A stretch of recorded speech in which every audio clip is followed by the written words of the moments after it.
Все, приветствую вас на нашем мастер-классе. Мы сегодня с вами разберем такие темы, как вращение в подачах. Я вам расскажу, что такое, получается, какая у нас стелющаяся подача, как добавлять в подачу наскок, и разберем, какие подачи стоит подавать, какие не стоит, и как на протяжении игры использовать свои подачи, чтобы иметь какое-то преимущество, чтобы отрабатывать свои короночки. Мы начнем с вами с базы. Все вращения знают, кто смотрел мои ролики, да, знаете, что их 9 вращений. Всеми вы должны уметь владеть. То есть, допустим, если у вас есть одна безумно хорошая подача, да, которую любят тренировать любители, вот встали и часами нарабатывают маятник, то ваш соперник ровно через 2 минуты уже к ней привыкнет. То есть через половину партии у вас больше подачи нет. Вот, надо что-то изобретать. Как изобретаться? В чем вообще заключается сложность подачи? Сложность подачи заключается не в том, что вы ее сильно закрутили, а в том, что вы ее замаскировали. Как можно замаскировать подачу? Да? Вы одним движением можете подать абсолютно 3 разные подачи. Допустим, вот если я подам маятник вот этой частью, да, у меня будет нижнее вращение. Если я то же самое сделаю и подерну мячик, он уже верхний. То есть визуально, кажется, летит. Вот, Лен, подрежь. То есть раз, и он уже верхний. Вот он подскакивает. То есть идет движение под мяч, но немножко на себя. И третий вариант с того же маятника, мяч идет уже плоский. То есть без движения. Вот, как это все дело нарабатывается. Во-первых, вы должны понимать, как и по какой части играется ракеткой по мячу, чтобы вам закрутить мяч. Да? Все мы знаем, что у нас нижняя дается как раз за счет движения под мяч, верхняя дается за счет движения на себя. То есть, но если мы будем визуально подавать эти подачи, сопернику будет очевидно, что мы подали с вами вверх. Да?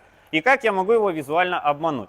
То есть я захожу визуально под мяч, да, движением вперед, но в этот момент я что делаю? Как раз в этот короткий контакт я могу мячик дернуть на себя, и он уже абсолютно становится верхним боковым. Вот, теперь немножко по именно стратегии подач. То есть у каждого из вас есть свой определенный стиль игры. Кто-то хорошо атакует по нижнему вращению, да? Кто-то любит играть вторым номером, кто-то любит играть в контратаке. То есть универсальной подачи для всех не существует, подачи беручки вообще не бывает. То есть, кто бы вам не говорил, что есть подача не беручка, не слушайте, это как бы маркетинг. То есть, ваша подача не беручка – это ту, которую вы наработали. То есть, ваша подача – это всегда равно какой-то ход.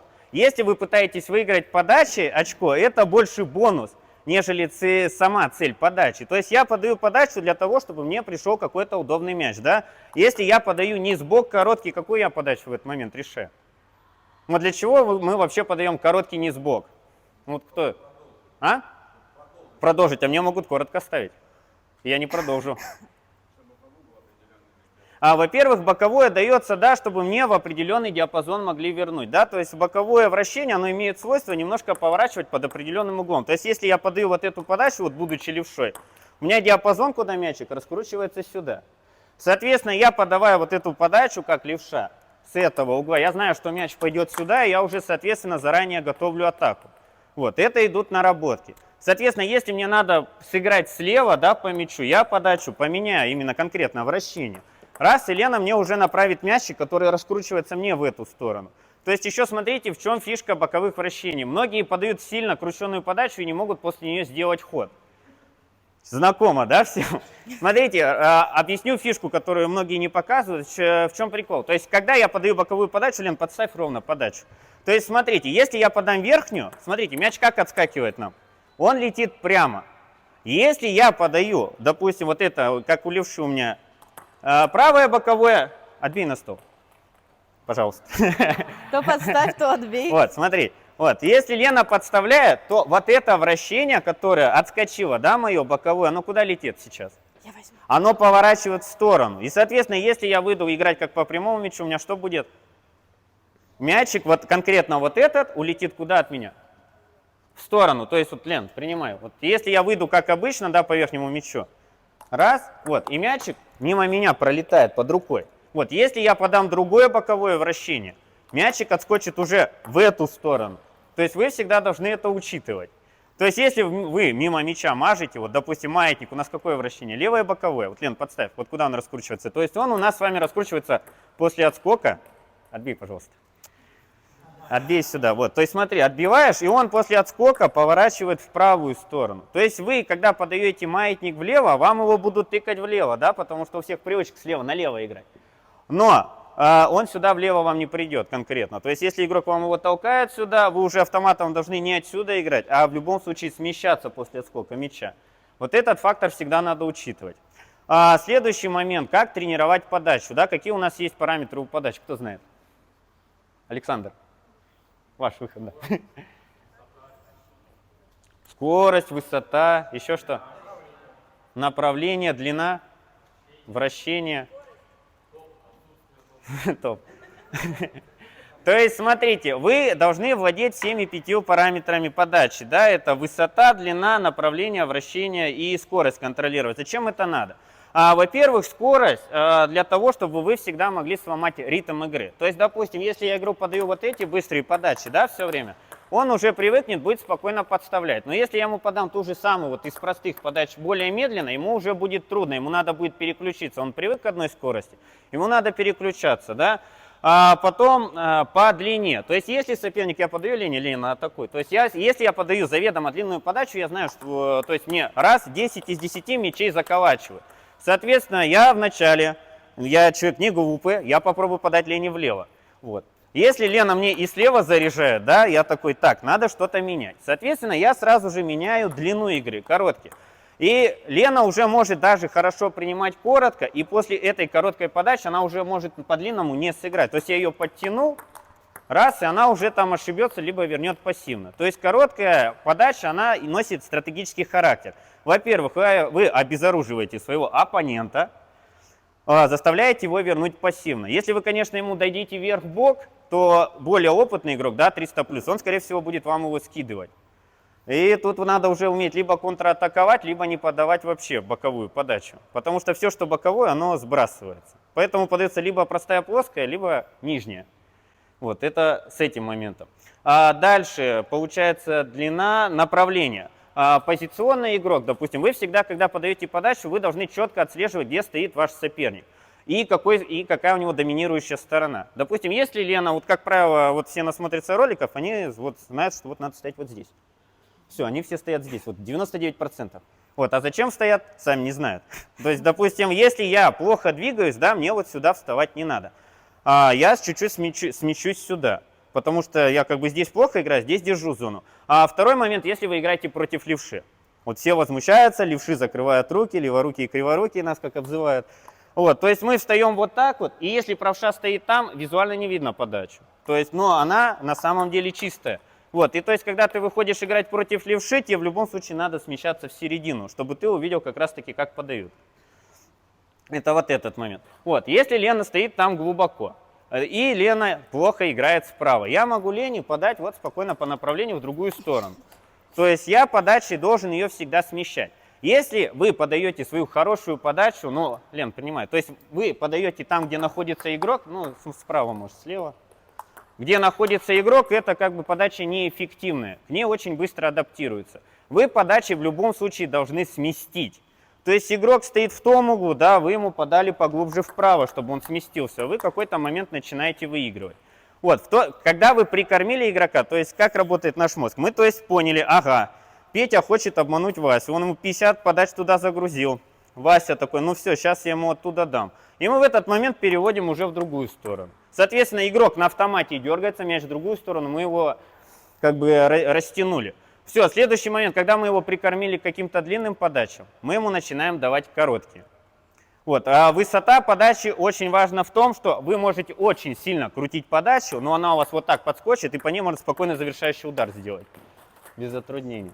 Раз, то есть я закрутил, да, Лен спокойно ударила. Но если я ту же самую подачу подам максимально плоско, но максимально низко, она будет очень эффективна. Вон Овчаров выиграл Олимпиаду за 3-е место за счет того, что он Линьянджу в концовке просто подал 2 вот такие вот плоские подачи. И тот уже не знает, что с ними сделать, потому что по ним банально ничего не сделаешь, надо мяч обрабатывать. Обрабатывает, он уже медленный, там уже контратака. Так, это с этим параметром. Так, что у нас по времени? Как тренировать подачи? То есть у каждого стоит вопрос, как тренировать подачи. Подача – та вещь, которую вы можете тренировать постоянно, самостоятельно. Да, вам не нужен напарник. То есть первое, что в любой подаче вы должны научиться и крутить мячик. Да? То есть мы должны крутить мячик по левой стороне, по правой. Для этого вам пригодятся вот мячи. Саша Юнкин у нас классный делает мячи именно покрашенные, да, либо можете просто взять мячик, покрасить маркером пополам и стоять, натачивать вот это вращение, именно научиться разрабатывать кисть. Вот. Второй момент, когда вы научились вращать мячик, да, вы можете взять какой-то урок, либо там у тренера спросить, да, чтобы вам показали подачу, и вы начинаете ее отрабатывать. Подача сама по себе тоже непростой элемент. Здесь работает все. То есть начинается от ног, заканчивается рукой. Рука – это вообще последнее звено в теннисе во всех элементах. То есть какой бы вы удар ни делали, все играется через ноги в идеале. Ну, у многих наоборот, все через руки. Но вы для этого и тренируетесь. То есть вы, когда встаете на подачу, вы всегда загружаете дальнюю ногу. Да, для чего? Вы переносите вес тела. Второй момент. Когда вы переносите вес тела вперед, вы должны также вложить корпус, вращение и потом только кисть. И получается уже более полноценная, хорошая подача. Ее уже тяжело просто принять вот так вот, либо ударить. Игроку надо бороться с сопротивлением мяча, который к нему приходит. Вот. То есть, допустим, есть такое понятие плотное, я в роликах тоже своих рассказывал, но не показывал. То есть есть обычная крученая подача, а есть плотная подача. Чем они отличаются? Это вот как топ-спин. Можно сделать крученый навесной, да, Лена? Вот смотрите. То есть вот обычное, да, вращение. Вот по вращению, да. И вот по новой технике вот уже плотный, да, топ-спин. То есть через давление. Подача точно так же ее можно подать. То есть когда подаете давление, соперник уже не может мячик этот обработать. То есть за счет чего это дается? То есть вот если эта подача играется по касательной, то в эту подачу добавляется больше движения корпуса. Ее точно так же можно подать и коротко. И как правило, игрок эту подачу не может укоротить. Потому что сопротивления много, подача вылетающая, она выходит обратно. Он пытается укоротить, она либо у него падает, либо выходит за грань стола, что вы уже сможете ее атаковать. Вот. Потом второй момент – это маскировка подачи. То есть вы, когда тело научились согласовывать, звенья все проработали, да, поняли, что как движется, как что включается, добавляется, так, перед маскировкой вы учитесь крутить вначале в две стороны. То есть у нас есть левое и правое вращение. Почему? Надо крутить две стороны. То есть если у вас крутые подачи по всему столу в разные точки, да, короткие и длинные, но у вас вращение одно, то есть игрок может просто приноровиться и с одним углом по всему столу ползать и принимать. И потом вы будете думать, блин, а что мне делать? Вот, а вам надо как-то его запутать, создать себе преимущество. То есть преимущество на подаче – это, во-первых, вам вернули куда вам надо, второе, вам вернули удобно. То есть если вам вернули удобно и куда вам надо, в принципе, вы имеете преимущество. Вот, допустим, Лена хорошо принимает вот эту подачу, да, вот эту боковую. А вот эту боковую она уже не понимает, как подстроить кисть. У нее мячик валится в сетку. Для этого вы учитесь крутить мячик в две стороны. Поэтому у вас арсенал подач как минимум должен быть с двумя разными вращениями. Базовая подача – это маятник. Да, у маятника какое вращение? Кто знает? А? Боковое – это точно то, что там боковое есть. В любых вот этих Какое боковое? Левое боковое подсказываю, да. Почему левое, знаете, называется, нет? Некоторые почему-то путаются. Потому что летит в левый угол. Все на самом деле просто. То есть левое вращение в левый угол соперника уходит, правое в правый угол вращения уходит. То есть вы должны уметь крутить две стороны. Потому что, допустим, если принять маятник слева, Лен, принимай, вот маятник, чтобы принять Лене маятник, ей надо руку немножко развернуть в эту сторону. То есть принимаешь, то есть раз, и она играет по правой стороне мяча, тогда мяч попадает на стол. Если Лена попытается сыграть вот так вот по мячу, да, то он у нее улетит в сторону. Вот. То есть вы должны это понимать. Вы смотрите, умеет соперник принимать это вращение или нет. Потом, если он с ним справляется, вы пробуете ему подать правое боковое. Да? И, допустим, Лена хорошо принимает левое, но правое она пытается принять точно так же, как я левое ей подал. Да? И у нее мяч уходит вообще в противоположную сторону. То есть вы все время заставляете этим игрока думать. Это ваша задача. То есть, во-первых, сместить, во-вторых, задать ему какую-то задачу, чтобы у него было меньше времени соображать. Теперь позиция и маскировка подачи. Позиция, вот многие тоже, я у вас на тренировке замечал, встают к столу вот так. Вот и подают подачу с умным видом. Вот, объясняю, чем важна позиция при подаче. Чем вы ближе к столу, тем меньше времени у кого на реакцию. Ну, у вашего оппонента. То есть, если я подам подачу отсюда, как бы я ее круто не подал, Лена уже 10 раз поймет, куда мне надо ударить. Вот, если я встану вот в этой позиции, я сокращаю как минимум ей время на 20 сантиметров. А вот эти пару сотых, они очень много решают. Следующий момент. То есть, когда я занял позицию ближе к столу, да, я могу подать вот так вот максимально очевидно. То есть, человек, знающий уже в вращениях, разбирающийся, да, он уже знает, как выглядит маятник, и по этому движению он уже спокойно поймет. Ну, то есть, я вот сейчас подам подачу, какое у нее вращение? Ну, чисто боковое, да, правое боковое. Вот, но если я, допустим, встану вот в такой позиции, да, и сыграю вот так вот, какое я сейчас подал вращение? То есть уже немножко становится сложнее. Я сократил визуальную информацию. За счет чего ее сократил? Во-первых, то есть, ну вот так это нелегально, конечно, набрасывать. Вот так делать не надо, я вас плохому учить не буду. Хотя некоторые на профессиональных турнирах так делают. То есть, смотрите, многие подают вот маятник далеко от себя. Соответственно, вы что даете время сопернику? Вы даете время на реакцию. Вам это время надо у него забрать, то есть создать визуальные какие-то помехи. То есть самая простая визуальная помеха – это подать ближе к себе. То есть если вы подадите на уровне груди, вращение тяжелее определить визуально. То есть человек смотрит на руку, на мяч, на ваше тело, еще и как у вас голова шевелится. Вот. Второй момент, более профессиональный, да, добавить еще помех – это движение руки. То есть нам по правилам нельзя мешать, чтобы на протяжении всего полета нам что-то мешало. Но в этом правиле тоже есть одна фишка, которую можно использовать. То есть вы, когда бросаете мяч рукой, допустим, кто китайцев смотрит, Малонга, других ребят, то есть если вы заметите, у них рука идет вот так вот. А в чем фишка? То есть когда мяч летит, раз, рука идет вместе с мячом. Соответственно, вы куда смотрите все в этот момент? На его руку, да, как красиво летит мячик. О, мячик. В этот момент что он делает? Он руку в момент, вот когда идет перекрест вот этот, да, убирает руку в сторону. Вот сейчас выполню раз. И выполняет контакт.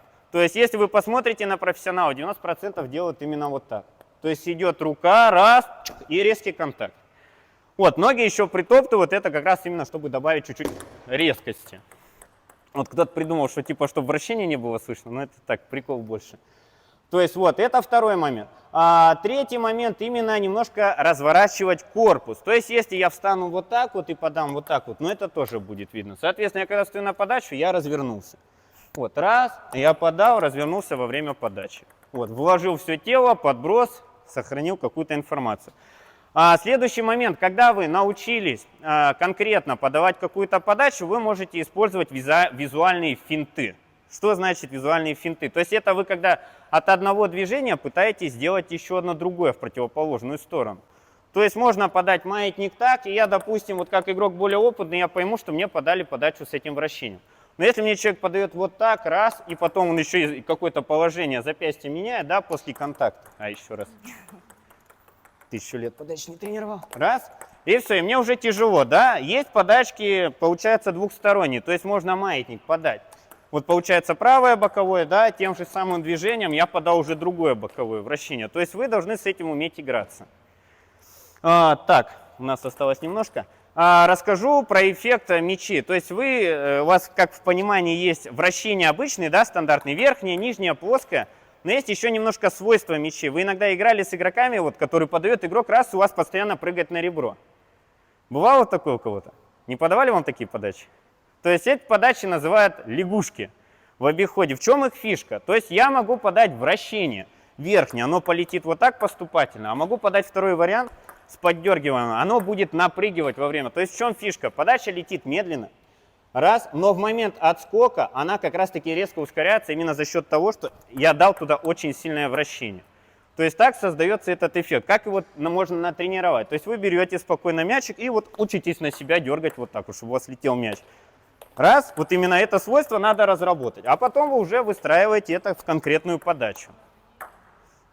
Вот, то есть раз, и лягушка справа, она делается движением вот таким уже, чуть-чуть под себя. Раз, и тоже ускоряется. Еще вот знаменитая подача, хук, которая называется, да, вот ее часто подают с наскоком, то есть вот эту. Раз, и она прыгает, ее достаточно легко замаскировать. Кстати, очень интересная подача, стоит ее отработать. Вот, следующий эффект – это стелющийся мяч. В чем его фишка? То есть у нас есть плоский мяч обычный, да, Лен, понимай? Давай. Вот, который спокойно отскакивает, да? И есть тоже плоский мяч, но с имитацией под низ. И он, как правило, валится в сетку и с давлением. За счет чего это происходит? Допустим, все знают, что то есть плоский мяч – это который не крутится, но он может не крутиться в разных плоскостях. Я могу плоско ударить относительно так, могу сыграть вот так движением вперед, но могу еще сыграть и вот так под мяч. И это все будут 3 разных мяча по качеству. То есть вы подадите 3 так подачи, и соперник запутается уже сразу же. Фишка именно стелющейся подачи в том, что она имитирует немножко низ, да, движения.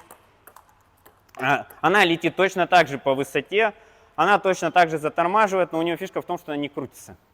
Соперник визуально такой думает, ага, сейчас я подниму ее, раз, поднимает, она у него улетает. Второй момент, он такой думает, так, сейчас сыграю вперед, она плоская, но она и вперед не летит, потому что давление где я создал на мяче? То есть давление я как раз-таки создал под мяч. То есть я надавил под мяч, и мячик, соответственно, имеет давление снизу. То есть мы, когда играем с мячом, мы сражаемся не только с вращением, но и с давлением, которое там происходит. Вот это про стелющиеся подачи. То есть их тренировать тоже достаточно просто. То есть вы вот если умеете делать срезку, просто то же самое срезка. Вначале учитесь просто плоско подавать, а потом вот так ее толкать. То есть именно под мячом. Вот мяч летит точно так же, как от шиповиков, можете проверить. Уже не раз. На этой подаче выиграно много очков. Вот так. Вы можете задать вопрос, у кого какие есть.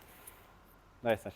Есть мнение, что когда тренируешь подачу, нужно контакт с мячом как можно ближе к корпусу делать, для этого, поэтому она станет более надежной. Во-первых, когда ты выполняешь подачу ближе к... Не, вот все, что ближе к корпусу, это все про стабильность и про силу. Допустим, вот подача, вот тоже тебе говорил, то, что оптимально подавать ближе к себе. Во-первых, ты маскируешь, во-вторых, ты вот в этот промежуток времени придашь максимальную вот эту силу. То есть, допустим, в маятнике у тебя как раз рычаг резко идет именно сюда. Здесь вот так плечо уже не работает. И эта подача будет намного эффективнее. Да, еще важный момент, да, забыл вам уточнить. Вы, когда отрабатываете подачу, вот именно конкретно одиночную подачу, тренируйте выход из подачи. То есть, как проходит тренировка у любителей. Вот я прихожу в залы, человек встает, и вот так он 2 часа работает, еще там наушники, AirPods играют, и все хорошо. Потом выходит на счет и ничего сделать не может. Почему так происходит? Каждая ваша тренировка тренирует какой-то автоматизм, да? То есть подача это тот же игровой прием, но подача из чего строится? Это, во-первых, подача, позиция, сама подача и выход из подачи. То есть если я вот подал вот так, я не завершил свою подачу. Мне в любом случае надо подать подачу, развернуться и выйти в розыгрыш. То есть у вас на этом строится вся игра. Поэтому, допустим, вы когда умеете хорошо подавать подачу, да, вы подаете подачу, соперник отбивает, вы такие, ого, ничего себе, он вернул, и что дальше делать? А ноги уже стоят. Все, поэтому вы, соответственно, подаете и сразу же выходите. То есть это очень важно в тренировке любых подач. Ну, наверное, все. Еще вопросы есть? Задавайте, не стесняйтесь, на любые отвечу.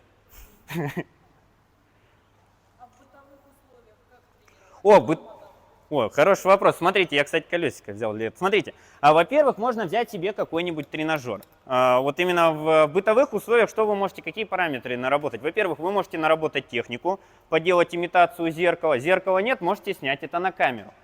Второй момент, вы можете потренировать мощность, и самое важное, что вы можете отработать, это именно вращение. Вот для этого нам пригодятся цветные мячики. То есть вы берете любой мячик, перманентный маркер, раскрашиваете мяч пополам и начинаете делать вот простые упражнения. Вы можете у меня на канале найти достаточно много роликов с подводящими упражнениями про вращение.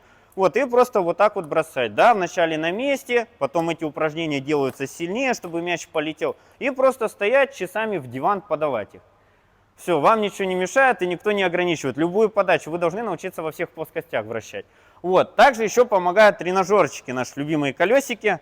То есть вы можете взять, ну в любом случае оно должно быть круглое, желательно на палке. То есть поудобнее будет. То есть вы можете спокойно взять, допустим, я хочу отработать маятник, да, боковой. Я ставлю под определенным углом и начинаю нарабатывать вот эту подачу.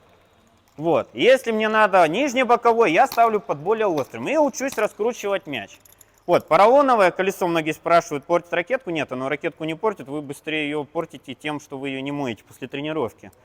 Вот, то есть, как бы, это в плане нормально. То есть, поролоновое колесо безопасно, можно использовать. Тому, кто боится использовать свою ракетку, вы можете спокойно взять другую, более дешевую, и ей раскручивать. То есть, и потом подавать подачи своей. Вот, как вариант. То есть, в бытовых условиях спокойно можно тренировать подачу. То есть, в пол, колесико и зеркало.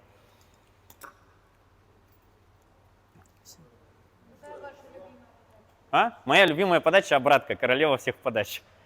Вот она самая сложная подача, но и одна из самых эффективных. То есть сейчас самые модные подачи — это обратно, и вот эта подача хук. Подача хук, она достаточно простая и визуально очень сложная для приема. Вот, так что...